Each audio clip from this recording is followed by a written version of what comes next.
Hello, this is Run the Numbers. My name is Jason, and you're watching a video here on the Run the Numbers channel that is part of the warm-up series. So I'm on the go, in motion, going through the lovely streets of Los Angeles, California, where today I'm giving something of an update.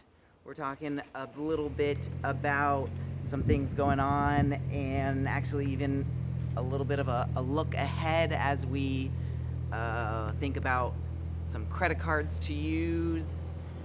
So I think that's pretty good to do as we're getting into the summer months. So let's jump right in. First thing I want to talk about of an update is a comment about some recent videos. I gave, you could say, a trilogy, 3 videos that talked about kind of what to do with frozen accounts. I got a lot of feedback. I had a lot of people who were interested and just messaged me directly, wanted to know more. So I want to keep that avenue open and encourage people to reach out to me, and I can just kind of come up with some ideas, not financial advice of any kind. That's not my bag, but just kind of brainstorm with you as friend to friend, to simply think, if you're in a cash crunch, what are some things to do? That was the whole trilogy, message of those videos of frozen accounts. And that was all based on making those videos because, yes, Yotta Bank. Now, I made many videos about Yotta Bank. And so I gave an update about Yotta Bank of how, there's frozen accounts, all this. And so we're here now in June, mid-June, you could even say closer to late June 2024, and the accounts are still frozen. So update, the accounts are still frozen.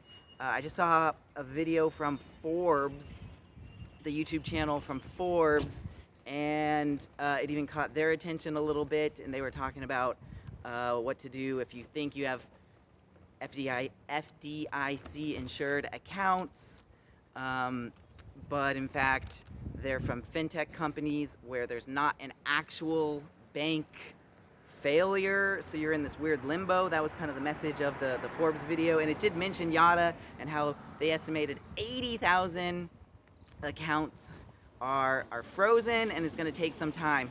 So if that's all true, 80,000 accounts, yes, it's unfortunate that the update here is that Yotta accounts are still frozen. Okay. So now that we mentioned that, let's go right into something more closer to home, because as I said, I've kind of departed a little bit from activities from Yotta, on my own personal level.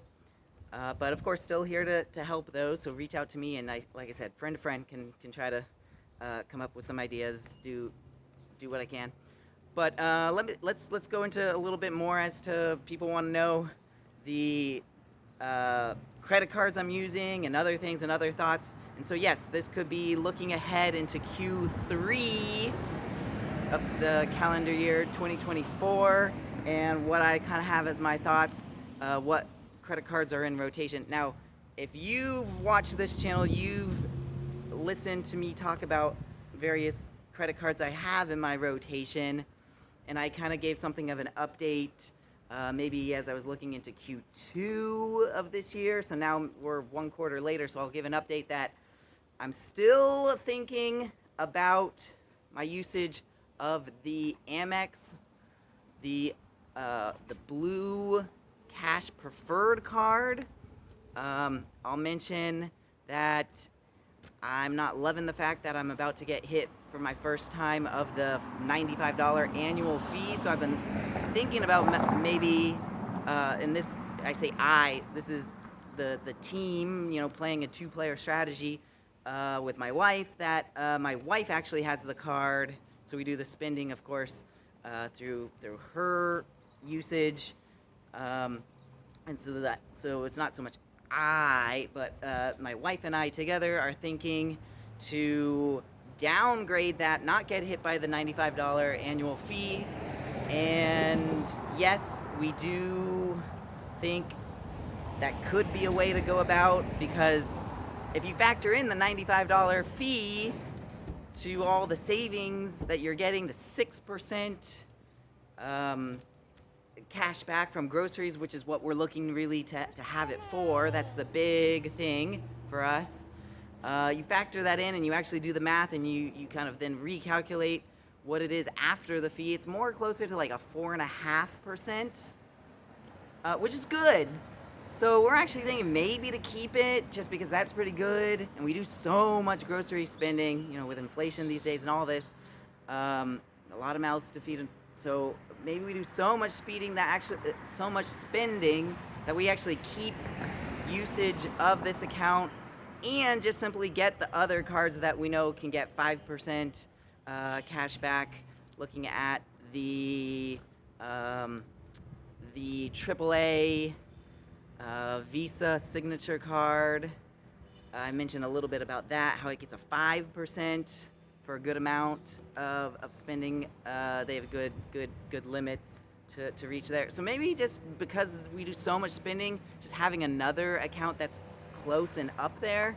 So right now we're leaning towards maybe just like getting hit by the fee and then kind of onward and upward. So that's our latest thinking. So we'll keep the Amex Blue, the cash preferred card. At least that's the prevailing thought. We have about another month or so to decide. Actually, at this point, maybe it's just only a couple of weeks to decide about if we, in fact, do want to change our thinking there. But the other major update, and perhaps I buried the lead here, that this is really the reason I made this video, is I wanted to make an update that let everyone know that one of my credit cards that I use, is the Chase Freedom Flex card. Now, it has quarterly category spending, where certain categories are selected for everyone, and you get all the way up to 5% cash back in those categories up to a certain amount of limit. The actual numbers, in case you forgot, is $1,500 for the quarter, so roughly an average of $500 a month of an upward limit. So that's pretty good. And so now the update as to what's the Q3 categories. Well, there's gasoline, so gas stations.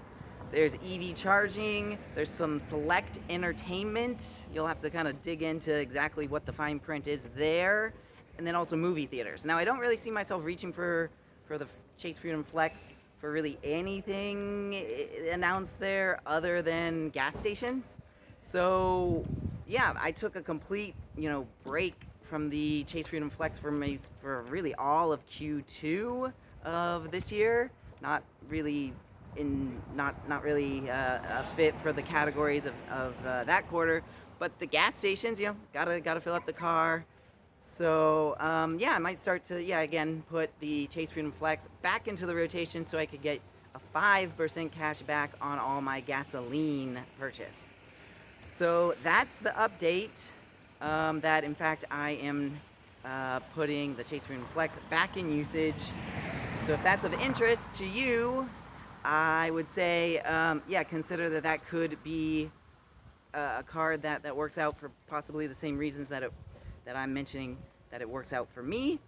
And if in fact you do have the Chase Freedom Flex, let me just have this serve as a quick reminder, maybe even a PSA, that you do need to at some point activate to basically claim that you, for this quarter, want these rewards. So you do need to go in to your account, activate that you are wanting these